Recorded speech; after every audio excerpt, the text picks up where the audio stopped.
नमस्कार दोस्तों, आप सभी का मेरे चैनल पे पुनः स्वागत है। जैसे कि आपको पता है, उत्तराखंड अधीनस्थ चयन आयोग ने आप सभी को एक खुशखबरी दी है। अधीनस्थ सेवा चयन आयोग ने आपको जो खुशखबरी दी है वो ये है कि हाईकोर्ट के अधीनस्थ जितने भी न्यायालय हैं उन सभी में क्लर्क यानी असिस्टेंट, जूनियर असिस्टेंट यानी कि कनिष्ठ सहायक और आशुलिपिक यानी जिनको व्यक्तिक सहायक अब कहा जाता है, स्टेनोग्राफर के वैकेंसी आई हुई है। दोस्तों, ये बहुत खुशखबरी है और आयोग ने इन विगत 2-3 सालों में काफी वैकेंसी निकाल चुके हैं, जो कि एक अच्छी बात है। और उत्तराखंड में इतनी पोस्टें एक साथ आना बहुत अच्छा लग रहा है और सभी जो बेरोजगार भाई हैं सभी को रोजगार मिल रहा है, खुशी है। लेकिन दोस्तों, इसके साथ में ध्यान दें कि जो लोग अभी तैयारी कर रहे हैं वो कहीं भी अपनी कमियां न रखें। जैसे कि अधीनस्थ न्यायालयों में अभी क्लेरिकल की पोस्ट आई है, तो आप टाइपिंग को भी ना छोड़ें। ये मत सोचें कि जब एग्जाम निकल जाएगा तब हम करेंगे। कोर्ट का मैटर, कोर्ट की वैकेंसी है, इसमें इतना टाइम नहीं दिया जाएगा। अगर आपको विश्वास नहीं है तो आप पिछले साल का भी देख सकते हो कि पिछले साल कितना टाइम दिया गया था। 15 दिन का टाइम दिया जाता दोस्तों। विद इन 5 मंथ ये सारी प्रोसीजर कंप्लीट होके आपको ज्वाइनिंग भी मिल जाएगी दोस्तों। तो ये प्रोसीजर फास्ट होता है, इसलिए आप अभी से अपने 6 घंटे पढ़ाई में से आधा 1 घंटे टाइपिंग के लिए भी निकालें।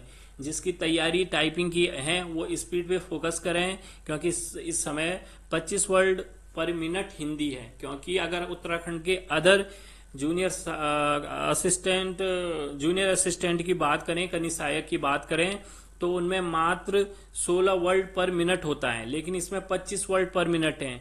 और ये भी याद रखें कि पिछली बार जो अधीनस्थ न्यायालयों के जो वैकेंसी आई थी वो पूरी फिलअप इसी कारण नहीं हुई थी क्योंकि लोग टाइपिंग में बाहर हो चुके थे। उस बार हिंदी इंग्लिश दोनों में टाइपिंग मांगी गई थी। इस बार इंग्लिश में केवल प्राथमिकता के लिए है, तो हिंदी आपको अच्छी बनानी है। दोस्तों, अगर हिंदी टाइपिंग से रिलेटेड आपको कोई भी जानकारी, कोई भी समस्या हो रही हो तो आप मुझसे भी कांटेक्ट कर सकते हैं। मैं आपको एक एक स्टेप में इसमें मदद कर सकता हूं। दोस्तों, हिंदी के लिए ऑफलाइन भी कई सॉफ्टवेयर हैं, जैसे टाइपिंग मास्टर का है, उससे आप कर सकते हैं। उसमें बेसिक से आप शुरू कर सकते हैं, ए टू ओ से और अक्षत्र ज्ञान तक आप आराम से उसमें सीख सकते हैं। वो एक एक पॉइंट करके सिखाता है।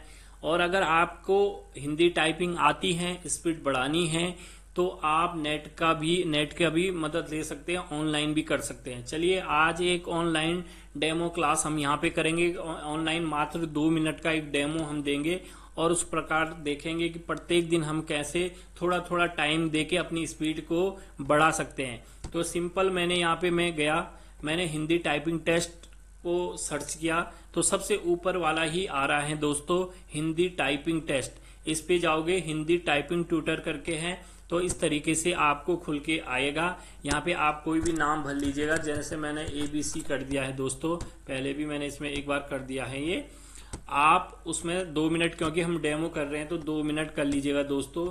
इसमें वर्षा जल कोई भी लेना हो या प्रतिभा प्लाइन पे हम करना चाहते हैं तो स्टार्ट कर लीजिएगा दोस्तों। यहाँ से ये सेम इसी तरीके का फॉर्मेट आपको पेपर में भी देखने के लिए मिलता है।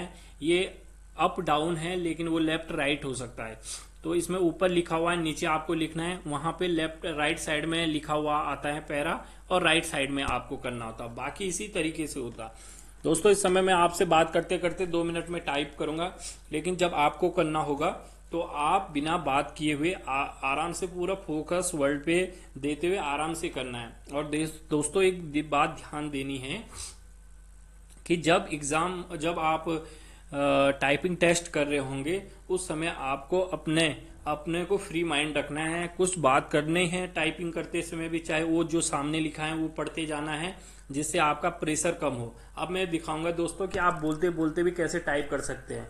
तो मैं आपके साथ बात कर रहा हूं दोस्तों और वैसे लिख रहा हूं।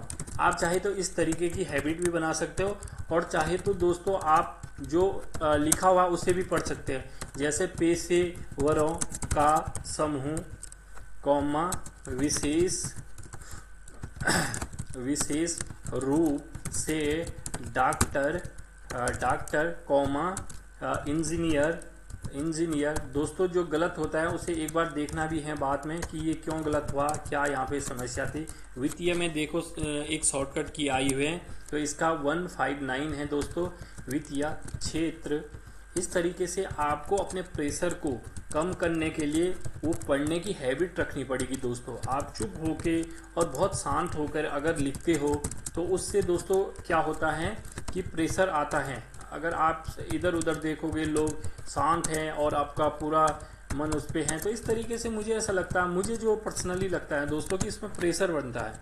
तो जब मैं गया था टाइपिंग में, तो मैंने बिल्कुल बिंदास होके दोस्तों, और मैं कुछ कुछ मन के अंदर गाने गुनगुना रहा था और वैसे लिखते जा रहा था। तो ये हैबिट मैंने पहले से अपने अंदर रखी हुई थी कि मेरे सारे जो हाथ की उंगलियां हैं उनको भी याद है कि कौन सा वर्ड कहाँ पे है।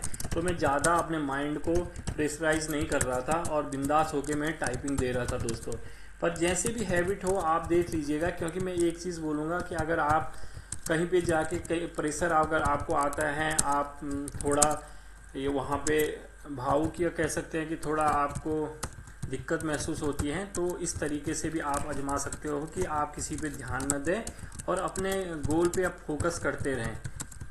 तो मैं कभी कभी ये भी करता हूँ कि उसको पढ़ते जाता हूँ और उससे मेरा दिमाग इधर उधर नहीं होता है और मैं फालतू की चीज़ें सोच के खुद को डिमोटिवेट नहीं करता हूँ। तो जैसे होने मैं इस तरीके से, देखो ये एक्सपायर हो गया है, फिलहाल 2 मिनट था। तो देखेंगे दोस्तों नेट स्पीड आई है 32 की और नेट ही है मेरी, यानी कि लगभग नेट स्पीड 32.20 की है, और यहाँ पे जो नेट वो आई है मेरी वो 30 की है। तो ये शायद अच्छा इसने अलग अलग दिया है, 2 चीज़ों से फॉर्मूले से निकाल के दिया है। तो इसके अकॉर्डिंग मेरी 32 है और नीचे वाले के अकॉर्डिंग मेरी क्या है 30 है दोस्तों। तो इसमें 5 character are count as a world, ये वर्ल्ड की तरह अगर 5-5 वर्ल्ड को करेंगे तो तब मेरी ज़्यादा आ रही है। मतलब ये एवरेज लेता है प्रत्येक वर्ल्ड का 5 वर्ल्ड, बस अगर जहाँ 5 वर्ल्ड हुए वहाँ 1 वर्ल्ड मान लेता है। और ये करेक्टर के हिसाब से गया होगा, जहाँ स्पेस पड़ा होगा वहीं उसने काउंट कर लिया होगा दोस्तों। तो यहाँ मेरे 30 पड़े हैं। तो जैसे राइट लिखा हुआ है दोस्तों यहाँ पे राइट, तो ये 1 वर्ल्ड हुआ, इसमें 5 है। अगर मैं बड़ा शब्द अगर करूँ ड्यूरेशन है, तो अगर नीचे वाले के हिसाब से देखा जाए तो ये 1 वर्ल्ड है केवल, लेकिन इसके हिसाब से देखा जाए तो इसमें 3 लेटर अलग से हैं। फिर से 1 वर्ल्ड के बाद 3 लेटर बच जाएंगे और वो 3 लेटर अगर अगले वाले में काउंट होंगे। तो इस तरीके से होता है दोस्तों। और अगर आप दोबारा करना चाहते हो तो टेक टेस्ट अगेन करके आप दोबारा इसको कर सकते हो। तो दोस्तों इसी तरीके से आप अपनी स्पीड को बढ़ा सकते हो। एक बात मैं याद दिलाना चाहता हूं दोस्तों कि कमियां हम में होती है, आयोग सरकार में कोई कमी नहीं होती दोस्तों, क्योंकि फॉर्म टाइम टू टाइम खुल रहे हैं, आयोग टाइम टू टाइम पेपर करवा रहा है, लेकिन हम लोग वाकई में प्रिपेयर नहीं होते दोस्तों। इसका मैं एक आपको एग्जांपल देना चाहूँगा। एसआई की वैकेंसी आई थी, उसमें 90,000 लोगों ने फॉर्म भरे थे। और दोस्तों फॉर्म जो भी रहे होंगे 21 साल से ही स्टार्ट रहेंगे और 28 साल तक के बच्चे रहे होंगे। अब सोचिए दोस्तों कि 90,000 लोग फॉर्म भरते हैं, वो भी 21 साल से 28 साल के बच्चे, और उसमें मात्र 19,000 क्वालिफाई होते हैं मात्र। अब आप परसेंटेज लगा लीजिएगा दोस्तों, 90,000 से 19,000 का आप परसेंटेज निकालें कि कितने परसेंट क्वालिफाई होते हैं फिजिकल में। अब बताइएगा दोष किसका है, सरकार का या आयोग का या खुद कैंडिडेट का। कैंडिडेट जो फिजिकल अपने हाथ में होता है, जिसमें हम ये नहीं कह सकते कि पेपर ऐसा आया था पेपर वैसा आया था, हमें जो ग्राउंड में दिख रहा है कि 13 फीट लग रही है तो वहां भी 13 फीट लगेगी। अगर मुझसे 5 चिन्हप लग रहे हैं तो वहां भी 5 चिन्हप लगेंगे। अगर वो काम भी हम पूरे तरीके से नहीं कर रहे हैं तो दोस्तों उसके हम स्वयं जिम्मेदार हैं। इसलिए जब भी टाइपिंग जैसी चीजें या फिर फिजिकल जैसे चीजें जिसको हम स्वयं सुधार सकते हैं, अगर हम उसे सुधार के भी नहीं जाते हैं तो दोस्तों ऊपर वाला खुदा भी हमारी मदद नहीं करेगा। फिर हम आयोग को कोसते रहेंगे या फिर सरकार को कोसते रहेंगे। तो सरकार और आयोग को कोसने से अच्छा है कि हम अपनी कमियों को पहले दूर करें दोस्तों। इसी के साथ मैं वीडियो का एंड कर रहा हूं दोस्तों। ये सिर्फ एक मोटिवेशन के लिए आप लोगों के साथ मैंने शेयर किया था।